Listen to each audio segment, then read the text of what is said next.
کہ اللہ کے نبی صلی اللہ علیہ وسلم نے حضرت علی رضی اللہ تعالیٰ عنہ کو گھر میں چھوڑا. کہا کہ کفار قریش اتنا زیادہ تکلیفیں دینے کے باوجود بھی اپنی امانتیں کہاں رکھاتے تھے؟ محمد صلی اللہ علیہ وسلم. اللہ اکبر. اتنا ستاتے تھے لیکن ان کو پورے مکے کے اندر محمد صلی اللہ علیہ وسلم جیسا امانت دار نہیں ملا. وہ اپنے امانتوں کو یہاں پر رکھائے تھے. تو اللہ کے نبی صلی اللہ علیہ وسلم علی رضی اللہ تعالیٰ عنہ کو چھوڑے 3 دن کے بعد علی رضی اللہ تعالیٰ عنہ مدینے کی طرف آتے ہیں. آنے سے پہلے جتنی امانتیں تھی ایک ایک کو واپس لوٹا کر علی رضی اللہ تعالیٰ عنہ آتے. آج ہمارا حال کیا ہو گیا؟ اگر کوئی ہم کو ستاتا ہے تو کہتے ہیں اب میں تیرا قرضہ واپس نہیں کرنا. کیسے کہتے ہیں ہمارے اخلاق. اگر کسی نے اس کو تھوڑی سی انجانی، بھائی میرا مطلب وہ نہیں تھا، نہیں اب آپ بول ڈالے. اب دیکھو میں کیا کرتا ہوں، تمہارے فلاں کمزوریاں بتاؤں گا، میں تمہارے فلاں امانت داریاں باہر لاؤں گا. کیا ہو گیا؟ اخلاقی اعتبار ہم امانتوں کا خیال نہیں رکھتے.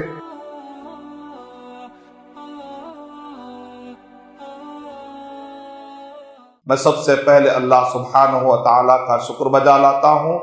بے پایا درود و سلامتی ہو محمد مصطفیٰ صلی اللہ علیہ وسلم پر.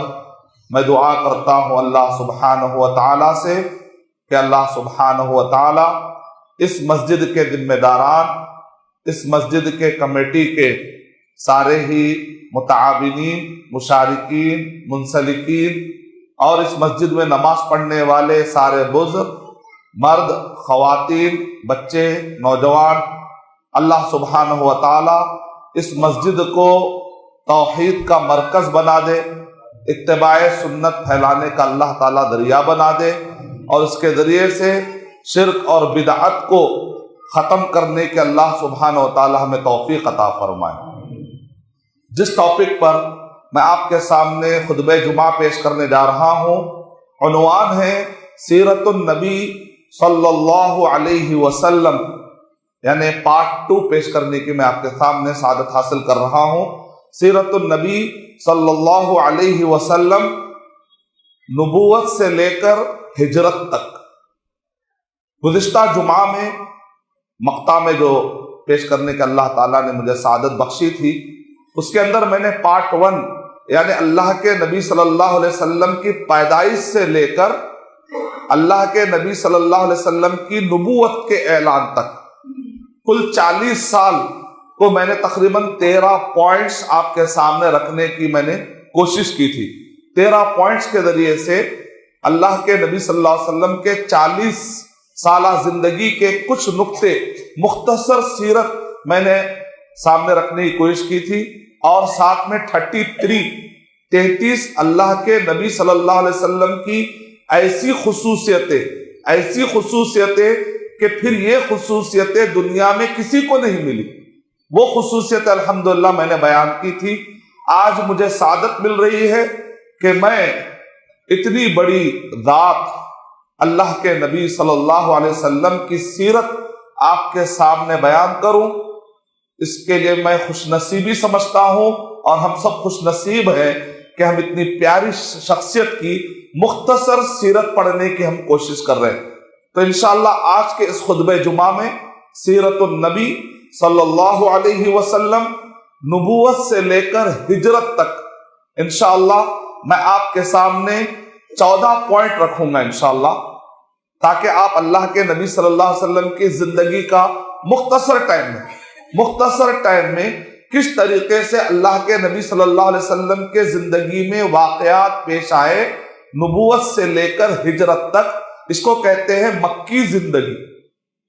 ابن عباس رضی اللہ تعالیٰ عنہ نے ارشاد فرمایا، صحیح بخاری حدیث نمبر 1416 کے مطابق حضرت ابن عباس رضی اللہ تعالیٰ عنہ نے ارشاد فرمایا کہ اللہ کے نبی صلی اللہ علیہ وسلم 40 سال کے ہوئے تو اللہ تعالیٰ نے آپ کو نبی بنایا. 40 سال کے بعد اللہ کے نبی صلی اللہ علیہ وسلم مکے میں ہی تھے 13 سال تک. اس کو کہتے ہیں مکی زندگی. نبی بنائے جانے کے بعد اللہ کے نبی صلی اللہ علیہ وسلم مکے کے اندر 13 سال تھے. اس کو کہتے ہیں نبوت کے بعد کی مکی زندگی 13 سال.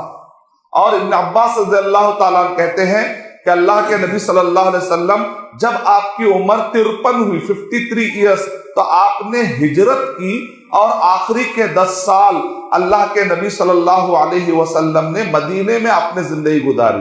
گویا کہ 13 سال مکے میں اور 10 سال مدینے کے اندر نبی بنائے جانے کے بعد. گویا کہ اللہ کے نبی صلی اللہ علیہ وسلم نبی بنائے جانے سے پہلے 40 سال، نبی بنائے جانے کے بعد اللہ کے نبی صلی اللہ علیہ وسلم کے 23 سال ہوئے.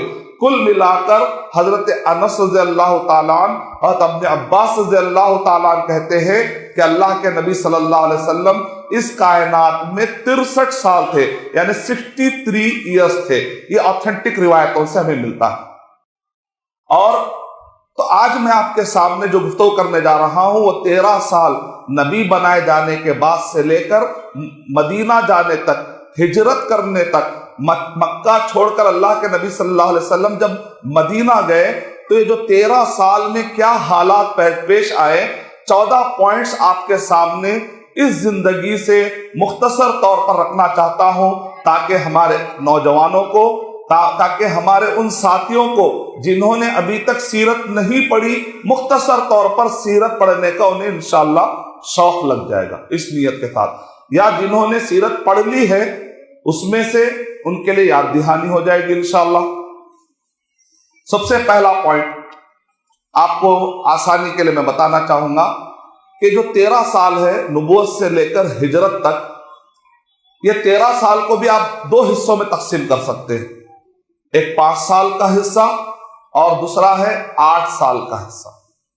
یہ جو شروع کے 5 سال ہیں یہ وہ ابتدائی دور ہے جہاں پر اللہ کے نبی صلی اللہ علیہ وسلم پر تکلیفیں شروع ہوئی تھی، لیکن تھوڑی تھوڑی، بڑے پیمانے پر نہیں. اللہ کے نبی صلی اللہ علیہ وسلم جب نبوت کا اعلان کرتے ہیں، اللہ کے نبی صلی اللہ علیہ وسلم جب اپنے دعوتی زندگی کا آغاز کرتے ہیں تو ظاہر بات ہے تکلیفیں آئی، لیکن شروع کے 5 سال میں اللہ کے نبی صلی اللہ علیہ وسلم پر تکلیفیں ابتدائی شکل کی آئی، تھوڑے لیول کی آئی. لیکن باقی کے جو 8 سال ہیں وہ بہت ہی شدت کے سال تھے. شدت بڑھتی گئی، جیسے جیسے سال آگے بڑھتے گئے تکلیفیں بڑھتے گئی، لوگوں کا ستانا بڑھتا گیا، لیکن اللہ کے نبی صلی اللہ علیہ وسلم دین پر جمے رہے، صحابہ اکرام دین پر جمے رہے. اللہ کے نبی صلی اللہ علیہ وسلم اور صحابہ اکرام قربانیاں دیتے تھے، تکلیف اٹھاتے تھے. اللہ کے نبی صلی اللہ علیہ وسلم اور وہ صحابہ اکرام جنہوں نے تکلیف اٹھائی، آج فی الوقت 1.7 بلین مسلمان اپنے آپ کو مسلمان کہہ کر فخر کرتے ہیں. تو ان کو چاہیے کہ یہ نیک لوگ جو گزرے ہیں نبی صلی اللہ علیہ وسلم، جب بھی نام آئے نبی اکرم صلی اللہ علیہ وسلم کا تو ہمیں درود و سلامتی بھیجنا چاہیے. کم سے کم ہم کو صلی اللہ علیہ وسلم کہنا چاہیے. اور جب بھی یہ پیارے صحابہ کرام کا نام آئے تو ہمارے اندر ان کے بارے میں کسی بھی قسم کا ان کے بارے میں کینہ کپٹ نہیں ہونا چاہیے، بلکہ ہم خوشی سے ہمیشہ کہیں رضی اللہ عنہم ورضوا عنہ، یا رضی اللہ عنہم، کہ اللہ سبحانہ و تعالیٰ ان سے راضی ہو گیا. یہ ان کا حق ہے ہم پر جو ہم کو ادا کرنا ہے. تو شروع کے 5 سال اور اس کے بعد 8 سال. یہ جو شروع کے 5 سال ہے، البرہان ایک کتاب ہے، بہت مشہور کتاب ہے، امام زرکشی رحمت اللہ علیہ نے یہ کتاب لکھی ہے. اور اسی طریقے سے مجد الدین فیروز آبادی انہوں نے کتاب لکھی. اور بعد میں علماء کرام نے، بہت سارے علماء کرام نے انڈوس کیا، اس کو پسند کیا، کہا کہ مکے کے اندر جو صورتیں نازل ہوئی، مکی صورتیں، وہ کتنی ہیں؟ 86. مدینے کے اندر اللہ کے نبی صلی اللہ علیہ وسلم پر جو قرآن کا حصہ نازل ہوا اس کو کہتے ہیں مدنی صورتیں. اور مدنی صورتیں کتنی ہیں؟ 28. یاد رکھنا آپ کے لیے بہت آسان ہے. فیبروری میں جب لیپ ایئر نہیں ہوتا ہے تو فیبروری میں کتنے دن ہوتے ہیں؟ 28 دن. تو مدنی صورتیں کتنی ہیں؟ 28. 28 کو الٹا کر کے 4 ایڈ کر لیجیے. 28 کو الٹا کریں گے تو 82، 4 ایڈ کریں گے تو 86. تو مکی صورتیں کتنی ہو گئی؟ 86. تو مکی جو زندگی، مکے میں اترنے والے صورتوں کی تعداد ہے 86.